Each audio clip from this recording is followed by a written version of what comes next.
আসসালামু আলাইকুম রাহমাতুল্লাহ। স্ক্রিনে দেখতে পাচ্ছেন এটা হচ্ছে ডিগ্রি ফার্স্ট ইয়ারের রেজাল্ট। কত সুন্দরভাবে দেখা যাচ্ছে সার্ভার প্রবলেম ছাড়া। কিভাবে আপনার রেজাল্টটি এইভাবে দেখবেন, চলেন আজকে ভিডিও শুরু করে। ভিডিওতে লাইক করবেন, চ্যানেলটি সাবস্ক্রাইব করতে ভুলবেন না।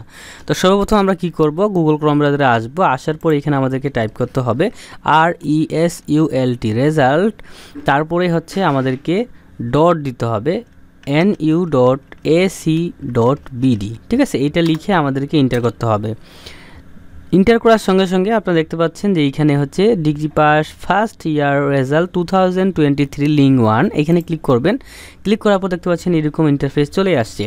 এখান থেকে এই প্রথমটা এমনই থাকবে। তারপর দেখতে পাচ্ছেন গ্রুপ নেম, আপনি বিএ না বিএসএস না বিবিএস না বিএসসি, এখান থেকে এটা সিলেক্ট করতে হবে। আমি বিএ সিলেক্ট করলাম। তারপরে এখানে রোল নাম্বার দিতে বলতেছে, সো আমি হচ্ছে এখানে একটা রোল নাম্বার দিয়ে দিলাম এবং রেজিস্ট্রেশন নাম্বার, এখানে একটা রেজিস্ট্রেশন নাম্বার আমি দিয়ে দিলাম। ওকে, রোল নাম্বার রেজিস্ট্রেশন নাম্বার দেওয়ার পর পাশের সাল 2023 দিতে হবে। দেওয়ার পর সার্চ রেজাল্ট বাটনে ক্লিক করতে হবে। সার্চ রেজাল্ট বাটনে ক্লিক করার সঙ্গে সঙ্গে দেখতে পাচ্ছেন আপনার নাম, রোল, রেজিস্ট্রেশন নাম্বার এবং জিপিএ কত পেয়েছেন দেখতে পাচ্ছেন 3.25 পেয়েছে প্রমোটেড, এবং কোন বিষয় কোডে কি গ্রেড পেয়েছে এখানে কিন্তু A to Z সুন্দর আকারে কিন্তু দেয়া রয়েছে। সো এইভাবে আপনি খুব দ্রুত আপনার রেজাল্টটি বের করে ফেলতে পারবেন। তো দ্রুত রেজাল্টটি বের করে ফেলুন, এই ভিডিওর কমেন্টে লিঙ্কটি কিন্তু দেয়া রয়েছে।